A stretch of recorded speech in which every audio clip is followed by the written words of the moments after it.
forms.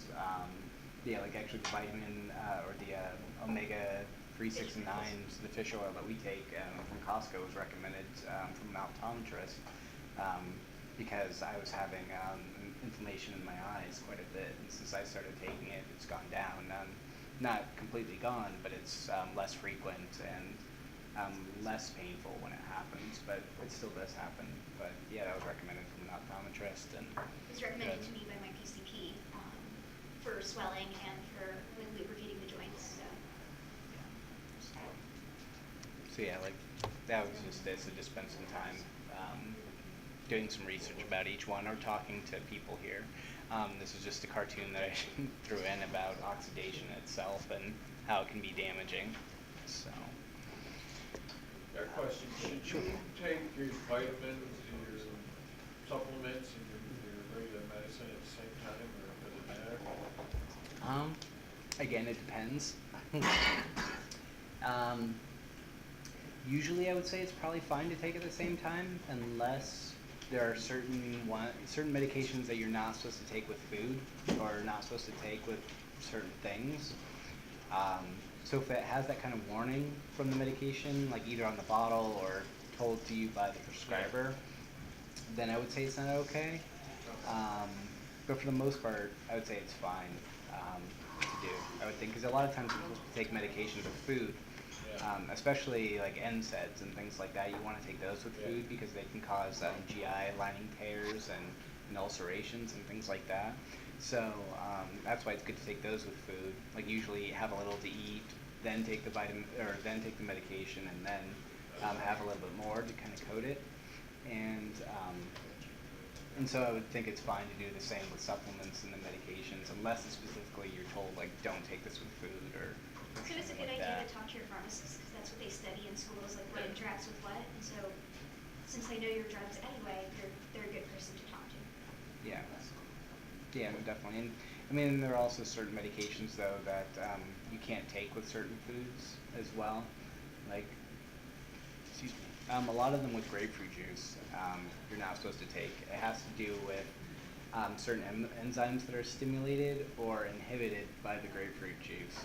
And so therefore, yeah, some blood pressure medications, some psych medications, you can't take with grapefruit juice because it can cause really harmful effects. Others, like, they're not prescribed as much anymore, but however, they have been found to help with pain conditions, tricyclic antidepressants. Those can be very helpful in certain types of pain conditions.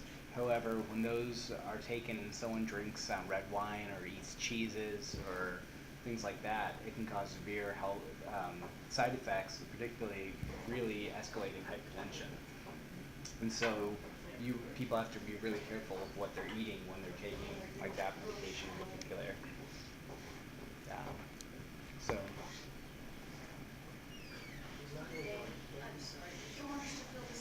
Oh no. Those sheets are just for you guys. At the last meeting, I was talking about just having sheets like for your medications to give to your healthcare provider, and just to keep things organized. And so I just carry it with you in case of emergencies.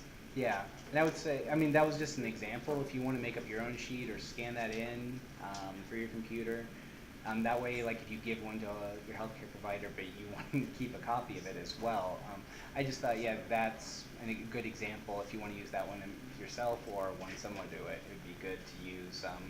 Just because, yeah, whenever I see patients in my rotations and they have some sort of list of things they take, it makes it much easier for me, as well as whoever my preceptor is. So it's just an idea that I had and wanted to give to everyone.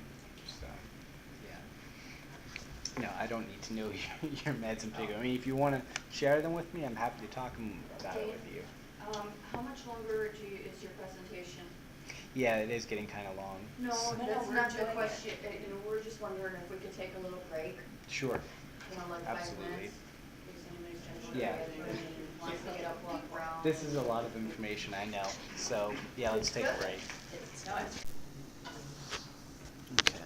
So, yeah, I do still have quite a bit left of the theories and such. However, I'm just going to go over one other because it's one that I found interesting that was different than my classic thinking of how RSD worked.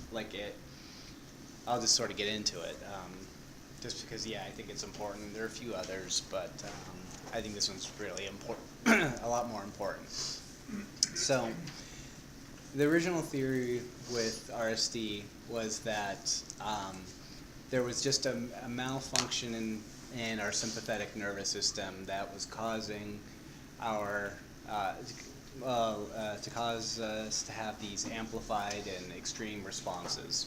That some sort of injury caused it to go haywire and to really be hyperstimulated, so that we're having tons and tons of responses. And studies have been done that show the amount of neurotransmitters that are being released in our peripheral nervous system is not only is it not hyperstimulated, we actually found lower levels of sympathetic nervous system transmitters, like in certain limbs that were affected. Let's say if their left arm was affected by RSD and their right arm was fine. When they measure the difference in neurotransmitters and hormones between the two limbs, they find less sympathetic hormones or neurotransmitters in the affected limb compared to the one that's fine. So they're thinking that that's no longer the case, that there's an increased response, but actually a decreased response. Okay.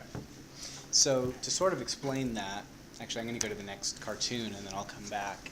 There is a concept that with our receptors in our nervous system, both up regulation and down regulation. When our neurotransmitters are released, what happens is they bind to receptors, and then that stimulates a response. Because if we just release neurotransmitters but they have nowhere to go, then they're just going to be kind of floating out there until they have somewhere to bind. So when a lot of neurotransmitters consistently released, over time the number of receptors that it binds to actually go down, because we feel like, okay, there's so much neurotransmitter here. There's like such a point that we don't really need it as much. Why are we going to continue producing all these receptors to elicit response when we have enough? So we're just going to downgrade the amount of receptors that we have. But then once that happens, if a lot of neurotransmitter is still being released, then our cells realize over time, even more time, that we're like, okay, I guess we do need that much, or a response is being amplified with those few neurotransmitters because there's so much hormone, or excuse me, with those receptors, there's so much hormone being released that those few receptors that are being bound up are stimulating an amplified response, and so therefore we are creating more receptors over time. So that's what's called upregulation, is the amount that's being created in response. So that's what these kind of pictures are showing. The top one just sort of shows how things normally are. The middle ones, downregulation, decreased amount, and bottom pictures, increased amount of receptors being produced. So that's what the top up here is sort of saying.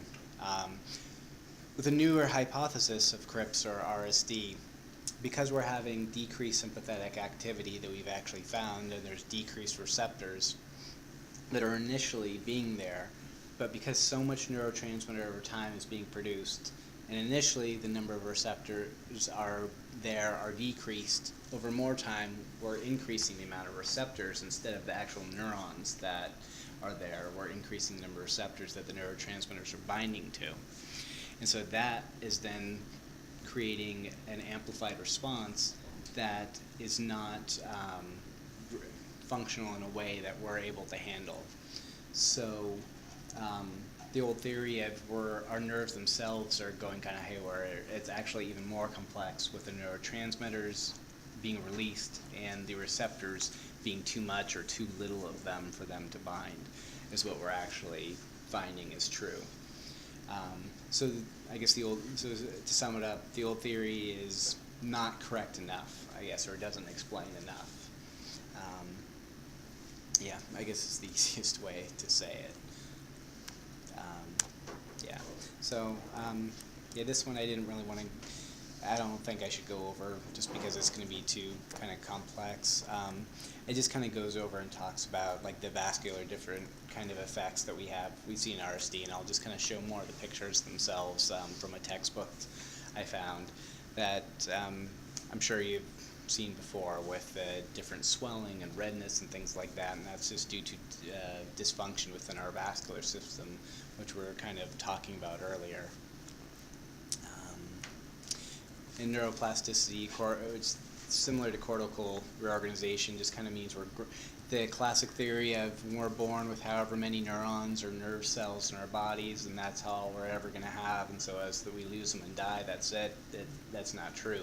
We're constantly growing new nerve cells. We're constantly and then establishing new connections with those nerve cells, and it's based on many different factors, not only our birth, but it's also based on experiences that we have, different medications that we're taking, but even just being here now as we're learning, we develop new connections, we develop new neurotransmitters that are being released from those connections. So with RSD or CRPS, we are thinking that maybe those new connections that developed aren't very healthy and are more malfunctioning. And so there's the theory that then maybe we can find a way to stop that from happening so that when the new connections are being developed, it happens in a healthier or safer manner. Do you develop scar tissue on your nerve tissue? Yes. Yeah, we can. That does happen. Like say for people that keep getting the nerve cut. Yeah. Yeah. Developing. Yeah. Yeah, because I mean that's any part of the healing process is scar tissue, whether it's on our hands, just like with the skin, the nerves, our blood vessels, anywhere, scar tissue eventually develops over time. With our nerves, that's one of the functions of the glial cells that we were talking about a little while ago.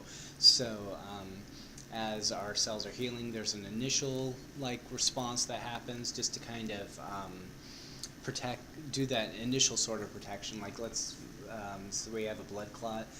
When I'll use that example. When our blood initially clots, we kind of have just a very basic kind of protection that happens, like a little basic clot, and then over time, a more definitive clot comes along to really stabilize things. And sort of the same thing happens with our nervous system tissue and with scar formation as well.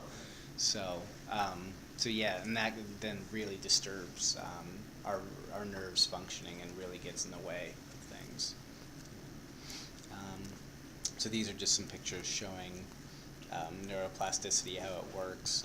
I found this one kind of interesting just because of certain, not just the little nerves, but how then it can involve certain segments of our brain. Just over time with either new growth or new damaged growth versus new healthier growth. And one study I found this in was with amputees and how there was growth both in the side that was amputated, and it was usually a compensation type mechanism from the other side that was not amputated of the brain. Because actually I should have said our brain is mapped out to control all the limbs and all the organs of our bodies, and so even when there's not a limb there, the studies have shown that those areas are still growing and still eliciting responses, which is why there has somewhat to do with phantom limb pain, which people can experience when they lose a limb. Not exactly sure why it happens, we just know that it does. So this was just another picture I found of someone with RSD and just malformation of the nervous tissue. I just sort of threw this in here because I wanted to talk about and say that no